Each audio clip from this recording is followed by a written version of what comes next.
Hello everyone, this is your study guide by NCERT textbooks. This is class 7 social science chapter 1 part 3 और इसमें हम अपने remaining topics cover करेंगे। पहले ही 2 videos upload हो चुकी हैं इस चैप्टर से और ये तीसरी वीडियो है।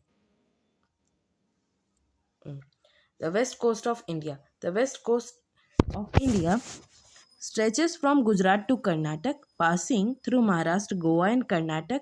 Most rivers here originate in the Western Ghats. ठीक है, तो वेस्टर्न कोस्ट है इंडिया का, स्ट्रेच करता है गुजरात से केरला में, पास करता है महाराष्ट्र, गोवा और कर्नाटक में, और ज़्यादातर रिवर्स यहाँ पे ओरिजिनेट होती है वेस्टर्न घाट्स में, फ्लो करती है swiftlessly and from in estuaries. The coast line is shaped by alluvial deposits.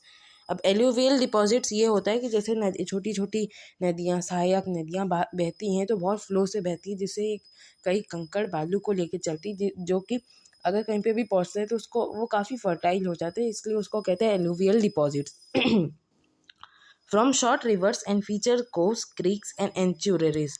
और ये फीचर करते हैं कोक्स, क्रीक्स और estuaries with Narmada and Tapi estuaries being the largest. और नर्मदा और तापी सबसे ज़्यादा लार्जेस्ट कहलाती हैं।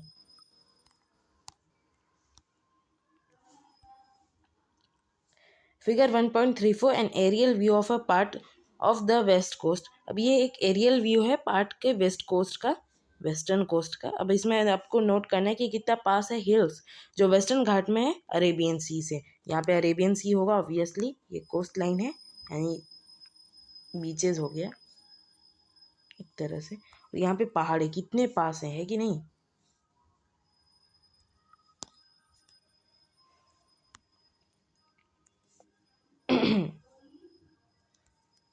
The west coast has many important ports and cities. जो वेस्ट कोस्ट है उसमें कई इंपॉर्टेंट यानी कई मुख्य शहर, पोर्ट्स यानी कि शिप के लिए पोरबंदर और शहर हैं। These have been the centres of economic activity for Melania.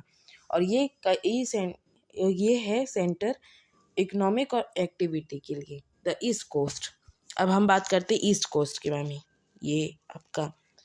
ये इंडिया का है, ऊपर से दिखाया हुआ है, और ये हिमालय है।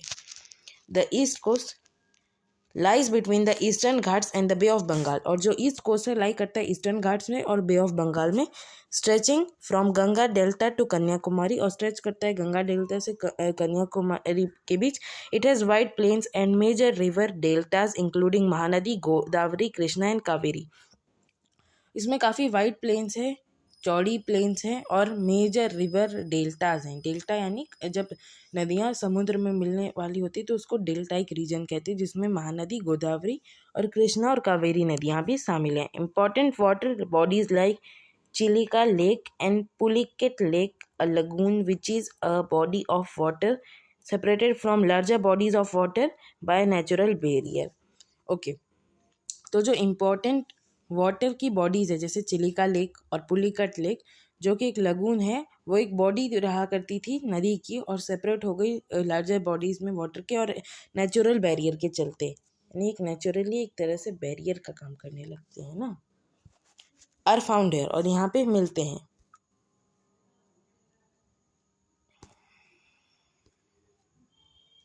शांति हो गई।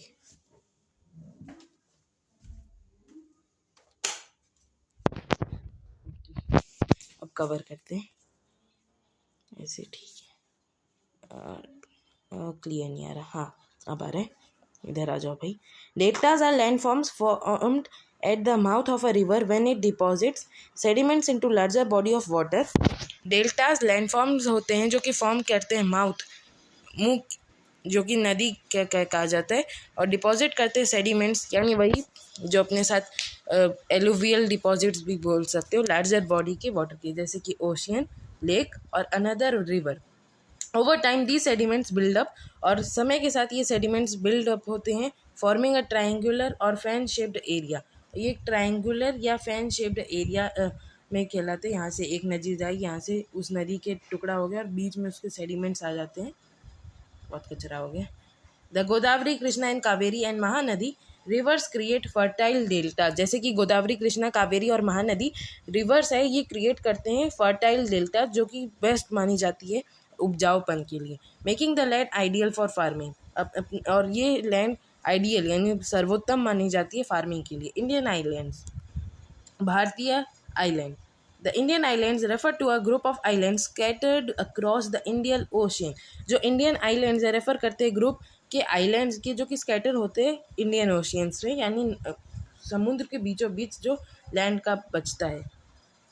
The Arabian sea and the bay of Bengal, Indian sea में पाए जाते हैं, अरेबियन सी में पाए जाते हैं, बे ऑफ बंगाल में पाए जाते हैं, which form parts of India's territory, और ये इंडिया की टेरिटरी को फॉर्म करते हैं। इंडिया हैज मेजर आइलैंड,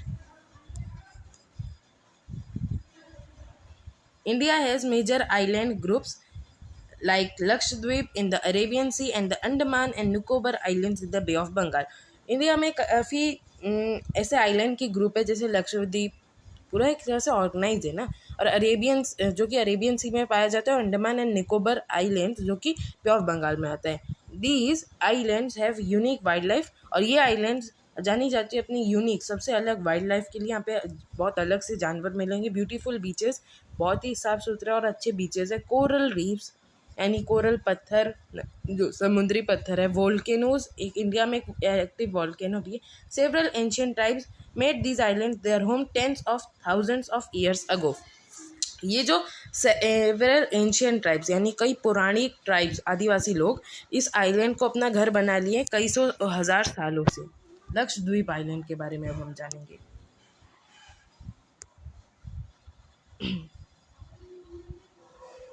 कहाँ लगा? हाँ, Lakshadweep islands. Lakshadweep is N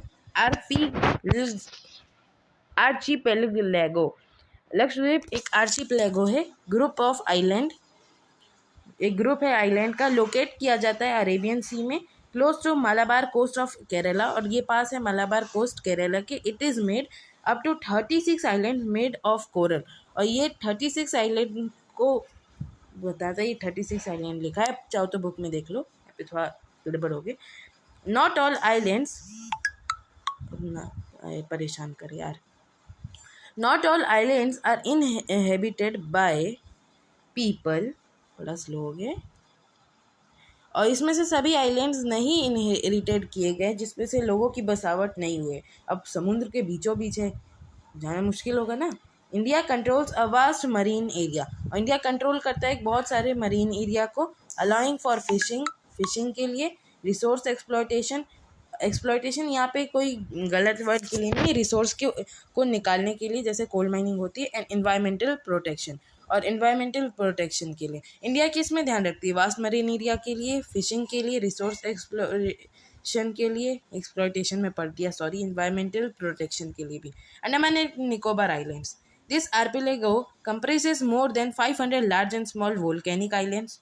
भाई एक नहीं, बहुत ज़्यादा ही है, लेकिन एक हमें गूगल पे दिखाता है sorry.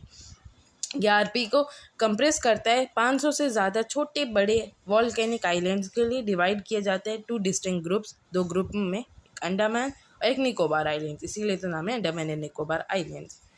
Their location is very important, और इनकी जो लोकेशन है बहुत इंपॉर्टेंट है। यहाँ पे मरीन लाइफ भी है, जैसे कोरल रीफ है, ये पानी में पाए जाने वाले पत्थर है, तो इनको कोरल रीफ कहा जाता है लक्षद्वीप आइलैंड के लिए, और ये कोरल रीफ है अंडमान निकोबार आइलैंड का। ये फ्लोटिंग डॉक है, एक छोटा सा पोर्ट है इंडियन नेवी का अंडमान आइलैंड्स के पास। आगे बढ़ते हैं। अरे भाई शांति हो गई।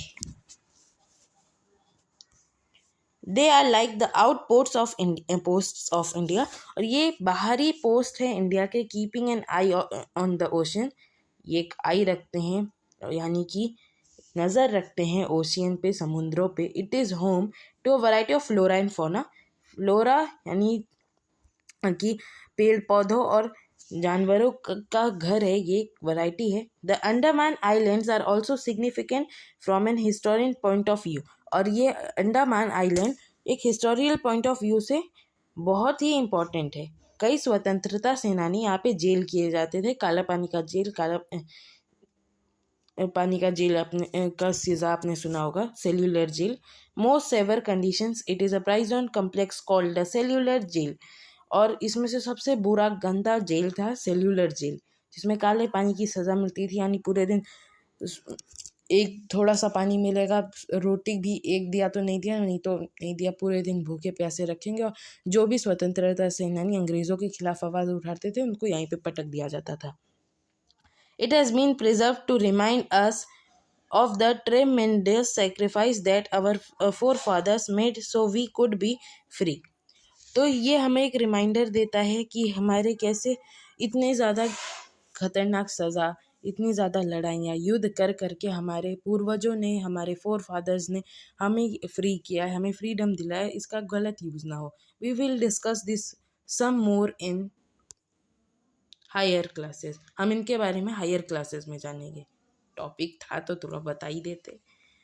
फिगर 1.39 एन एरियल व्यू, यानी कि ऊपर का व्यू है एक्टिव वॉल्केनो का बैरन आइलैंड में, जो कि सिर्फ इंडिया में है।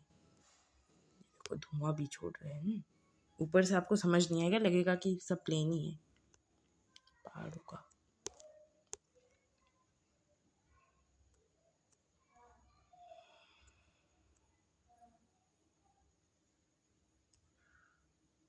डोंट, क्या हो गया, सॉरी, हाँ, don't miss out Barren Island figure 1.39 above, यानी उससे ऊपर। In the Andaman and Nicobar island is only active volcano in India, और ये सिर्फ एक ही ऐसा एक्टिव वॉल्केनो है इंडिया में। इट समटाइम्स इरप्ट्स, इसमें कई बार इरप्शंस होते हैं, sending smoke and lava into the sky, और कई बार ये धुआं और लावा को स्काई में छोड़ता है। स्काई में तो नहीं, यहाँ पे थोड़ा सा वो है, लेकिन लावा को नीचे फेंकेगा, स्काई में थोड़ी ना खाएगा। हाँ, कई बार उछल जाता है, उसका उसके पॉइंट ऑफ व्यू से लिखा होगा। The delta in the West Bengal and the Sundarbans, आपने सुंदरबन डेल्टा के बारे में सुना होगा, जो कि वेस्ट बंगाल में आता है।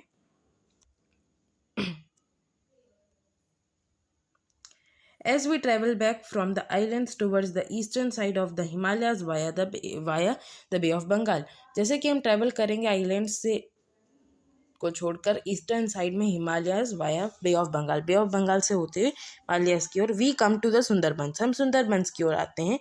This is located in the delta of the Ganga Brahmaputra, you saw them earlier in the chapter, और अपने गंगा ब्रह्मपुत्र डेल्टा में इसको पहले ही देखा होगा, एंड देयर ट्रिब्यूटरीज, इनकी सहायक नदियों को भी। This delta has a unique combination of river, इस डेल्टा का एक यूनिक सा अलग सा कॉम्बिनेशन है रिवर, सी और लैंड का। Above half of it is located in India, आधा से ज़्यादा लोकेट किया जाता है इंडिया में, and the rest is in Bangladesh, और बाकी का बचा हुआ बांग्लादेश में। This is also UNESCO world heritage site, और ये यूनेस्को वर्ल्ड हेरिटेज साइट भी है। यहाँ पे फिगर 1.40 है। मैंग्रोव्स, यानी ये पहले से है जो जिसमें डेल्टा में मैंग्रोव्स हो गए इंडिया में ही, ऐसे अजूबे इंडिया में ही मिलेंगे। Mangroves of the delta in the Sundarbans of West Bengal. The Sundarbans are home to many species, और सुंदरबन घर है कई स्पीशीज के, कई जानवरों के लिए, including the royal Bengal tiger, जिसमें उससे रॉयल बंगाल टाइगर भी आते हैं। Note, do remember to look at the map and identify where delta is. यहाँ पे आपको एक डिक्लेरेशन बता रहा है कि आपको ये डेल्टा कहाँ है ये देखना होगा। बहुत बड़ा है भैया।